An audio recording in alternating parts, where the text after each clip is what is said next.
No takže už som zbalená aj ja a neverím. Však tam není čo natočiť. Čaute rodina!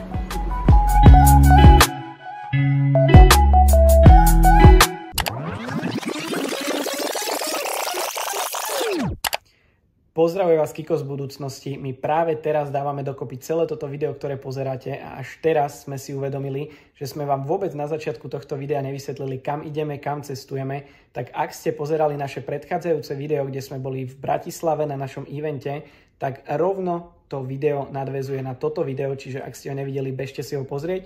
A v tom videu sme rovno z Bratislavy vyrazili a chystali sme sa na cestu, keďže sa sťahovali sme sa do Barcelony, tak v tomto videu uvidíte všetky zábery, ako sme sa sťahovali, kde sme sa vlastne zastavili po ceste do Barcelony, keďže sme vyrážali autom a vrácame sa do prítomnosti do videa. Wow, stále si neuvedomujem, že sa toto celé deje. Tento cieľ je pre mňa extrémne veľký krok v živote a fakt si momentálne uvedomujem tú slobodu, ktorú sme vďaka online biznisu získali a že tá práca naozaj stojí za to. Zbalili sme si všetky naše veci do auta a začína nám týmto úplne nová etapa v živote, na ktorú sa mega teším. Tak už sa nachádzame v Taliansku, máme za sebou 3/4 cesty a za 2 hodiny už by sme mali byť v Benátkach. Sa dá kartou platiť? Kde tu dám kartu? Prečo to oni nekrájajú? Vysvetlíš mi? Neviem. Dali ti tam veľa salámy, že? No minulý rok tá pizza vyzerala lepšie. My už sa nachádzame v centre Benátok, včera sme to zakotvili v našom kempe. Dostali sme sa sem autobusom, vyšlo to nejakých 10 € tam aj späť. A zo pár hodiniek sa tu pomotáme, napapáme sa a ukážeme vám trošku Benátky.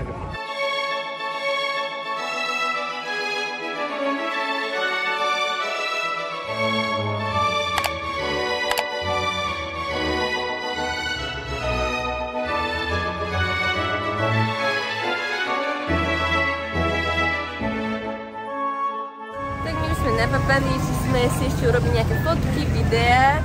Tu nás rovná pri kanál a pri tento most. A za chvíľku už ideme späť. My sme vlastne v Benátkach už druhýkrát. Boli sme tu vlastne prvýkrát pred 2 rokmi, keď sme si robili taký road trip, že sme potom išli do Milána, boli sme predtým v Chorvátsku, to bolo vlastne cez leto. Tým, že ideme do Barcelony, tak sa vlastne zastavili po ceste, lebo fakt je tu super ubytko, dobré jedlo a Benátky sú vždycky fajn.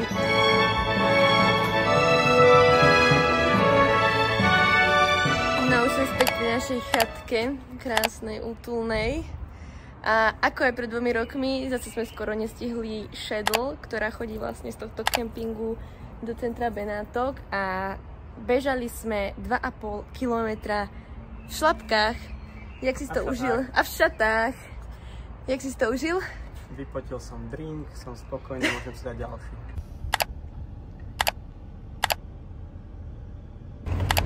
Práve sme niekde medzi Benátkami a Monakom.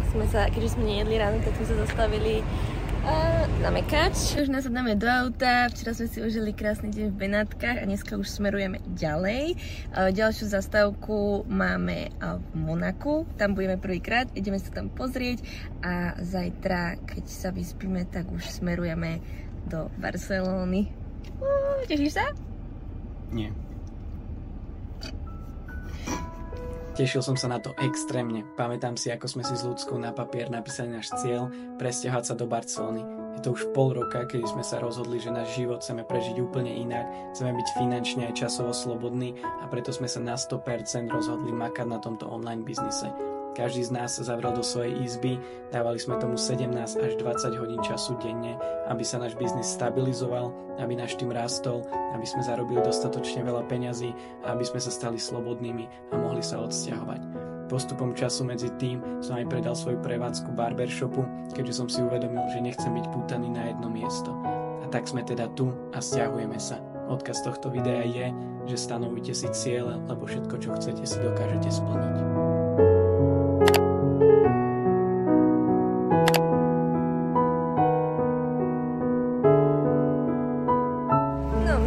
Momentálne v Monaku a neviem, nevieme, ktoré auto si máme vybrať, hej. Ktoré autičko sa ti najviac páči? No my sme sem prišli na nákup, to je showroom, teraz ideme vybrať auto, že ktoré si kúpime za pol roka. Aha. A celkom dosť uvidíme.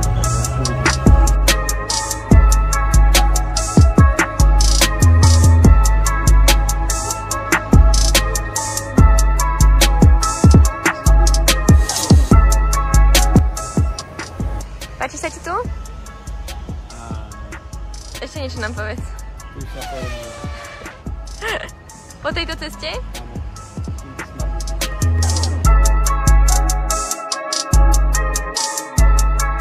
Zaparkovali sme normálne, že v garážach pod hotelom De Paris a pod kasínom, s tým, že to bude stáť asi tak 30 € a platili sme po 3 hodinách €40. Vlastnejšie než v Trenčíne na Palackého, chápete? Kde sme?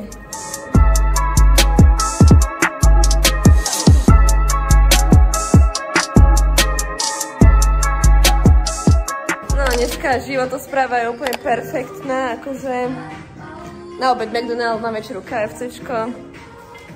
Nemám k tomu komentár, kedy začneš cvičiť? Pondelok. No, práve sa nachádzame v Nice a teraz sme sa bavili, že sme za 4 dní prestriedali 4 ubytovania a normálne už si zvykáme na ten zhon toho celého checkoutu.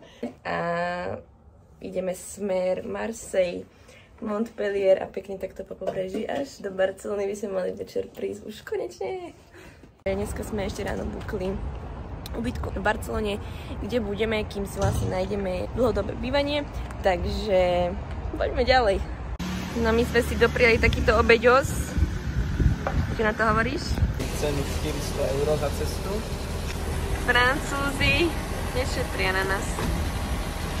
Najhoršie. Keď nám bol nádrž, tak presiahneme cenu 500 € za cestu. Ďaleko sme sa od tej benzínky nepohli, lebo nám na diaľnici začal pípať olej. Niekto si neskontroluje všetko, čo má auto pred cestou spĺňať. Rada masné, vieš, tak olej trošku.